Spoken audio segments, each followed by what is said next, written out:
اللہ سے ڈرو، اور اگر صحبت اختیار کرنی ہو تو سچے لوگوں کی کرنا، جھوٹوں کے قریب نہ جانا، سچے لوگ، سچے کھڑے۔ سنیے ابن ہشام نے کیا لکھا ہے، سچ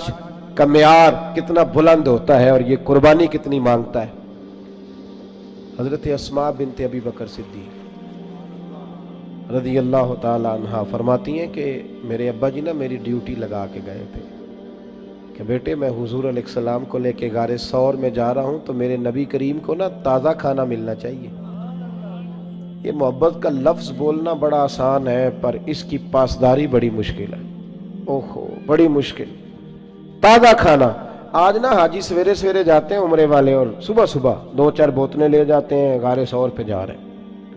اب رستہ بھی بن گیا ہے، دن کا وقت بھی ہوتا ہے، رستے میں بھی 2-4-5 جگہ پانی پینے کا بندوبست ہے، بوتلیں ملتی ہیں، پھر بھی حاجی واپس آ کے بڑھ کے مارتے ہیں، میں جی الحمدللہ سویرے ہی چلا گیا، بس 2.25 گھنٹے میں پہنچ گیا تھا، مسئلہ ہی کوئی نہیں، میں پھر آ گیا۔ بڑے لوگ رہ گئے جی، آپ گئے تھے جی، وہ 10 سے اوروں سے بھی پوچھتے ہیں آپ گئے غار ہرا پہ یا غار ثور پہ؟ 5413 فٹ اونچی غار ہے وہ، اور آج بھی صبح کے وقت لوگ جاتے ہیں تو پتہ نہیں 15-18 جگہ پہ رک کے سانس لیتے ہیں، پانی پیتے ہیں، پھر بھی مشکل ہے، اور دن میں جاتے ہیں، اس وقت تو رستہ بھی کوئی نہیں تھا، آج بھی جنگل ہے۔ جاگ رہے ہیں آپ حضرات؟ سمجھ آ رہی ہے میری باتوں کی؟ حضرت اسماء کی جب ڈیوٹی لگی تو حالت یہ تھی کہ حضرت ابو بکر صدیق نے بیٹے کھانا پکانا اور دن کو نہ آنا، کوئی دیکھ نہ لے، رات کو آنا کھانا لے۔ یہ آپ کا ہستا بستہ گاؤں ہے، پر 10 بجے رات کو جوان بیٹی اگر ماچس لینے چلی جائے نا دکان پہ تو سویرے شور مچ جاتا ہے، اور باپ ہو سکتا ہے کہ پھر محلے والوں سے نظریں نہ ملا سکے کہ جوان بیٹی۔ عشق کا دعویٰ کرنا بڑا آسان ہے، اور یہ سپیکر جب میرے ہاتھ میں ہوتا ہے تو میں کہتا ہوں ایسے کر دوں گا، میں وہ کر دوں گا، پھر سپیکر کہیں پگڑی، یہ باتیں کرنی تو آسان ہے، جوش دکھانا تو بڑا آسان ہے، پر عمل کرنا اللہ چوں بگویم بمسلمانم بلرزم۔ جب میں کہتا ہوں میں مسلمان ہوں تو میں کانپ جاتا ہوں، جب میں کہتا ہوں یہ لفظ کہ میں حضور کا دیوانہ ہوں۔ اقبال کہتے ہیں مجھ پہ کپ کپی طاری ہو جاتی۔ سنو اور یاد رکھو، حضرت اسماء کہتی ہے ابا جی نے ڈیوٹی لگائی رات کو کھانا پہنچانا، متی میں کھانا پکاتی، پھر میں مکے کی گلیوں میں دیکھتی دنیا سو جاتی رات کے وقت، بیٹیاں تو بڑی پیاری ہوتی ہیں نا، اور پھر رات کو بیٹی نکلے، اور عام گھر نہیں، سردار کی بیٹی، فرماتی ہیں کبھی کسی نے دستک ہی نہیں دی تھی، کسی کی طاقت ہی نہیں تھی ابو بکر صدیق کے دروازے کو دیکھے، لیکن ایک دن میں کھانا پکا رہی تھی تو میرے دروازے پہ شور ہوا، فرماتی ہیں شدید پریشانی کے عالم میں دروازے پہ گئی تو ابو جال کئی لوگوں کو لیے دروازے پہ کھڑا تھا، میں باہر نکلی، کیا بات ہے؟ تو کہتی ہیں بڑے مجمع میں اس نے پوچھا، کہنے لگا کہاں گئے ہیں ابو بکر صدیق، کہاں گئے ہیں نبی کریم علیہ السلام کو لے کر، بتاؤ۔ نوجوانوں ذرا غور کرنا، بات بات پہ جھوٹ بولنا کوئی نفع نہیں، پھر بھی جھوٹ، کہاں گئے ہیں؟ تو جناب اسماء کہتی ہیں کہ اب میرے سامنے 2 رستے تھے، اگر میں کہتی تھی کہ مجھے پتہ ہے تو میری وفا اجازت نہیں دیتی تھی، یہ تو ابھی جا کے حضور علیہ السلام کو تکلیف پہنچائیں گے، اگر میں کہتی تھی۔ میری باتوں کی سمجھ آ رہی ہے آپ حضرات؟ ذرا غور کریں کیا کہہ رہا ہوں، اس بات کی نزاکت کو سمجھیں۔ اگر میں کہتی ہوں کہ مجھے خبر ہے تو یہ تو تکلیف دیں گے، اگر میں کہتی ہوں مجھے پتہ نہیں تو یہ جھوٹ ہے، اور حضور اس کی اجازت نہیں دیتے۔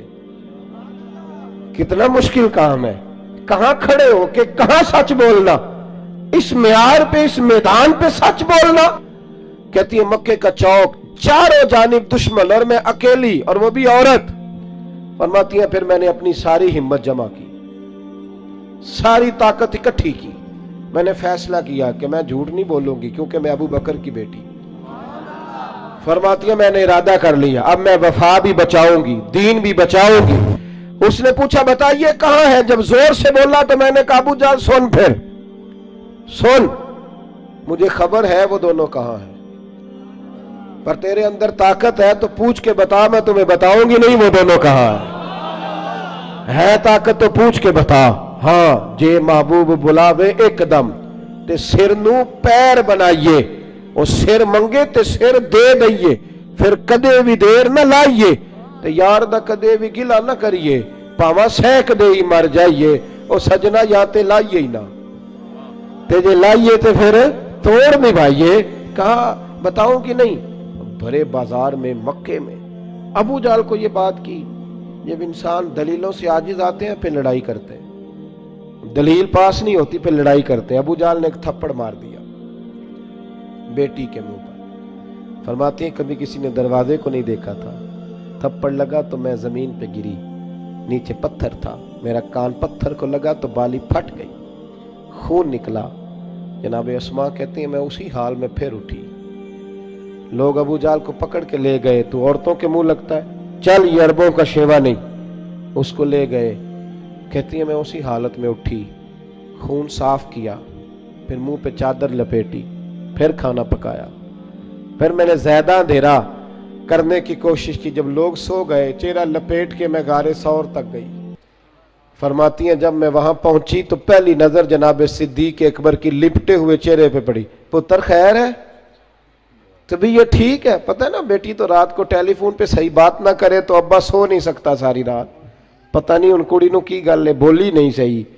کہتی ہیں حضرت صدیق اکبر فرمان کیا ہوا کچھ نہیں ابا جی میں کھانا لائی ہوں بیٹے کھانا چھوڑ ماجرا کیا ہے وہ بتا کچھ نہیں ابا جی جب 2-3 دفعہ پوچھا تو نبی کریم علیہ السلام نے فرمایا اسماء بتاتی کیوں نہیں ابو بکر پریشان ہے تو کہتی ہے میں نے وہ کپڑا ہٹایا تو خون پھر بہنے لگا کیا ہوا عرض کی حضور آج عجیب دو رہا تھا سچ بھی بچانا تھا اور وفاداری بھی بچانی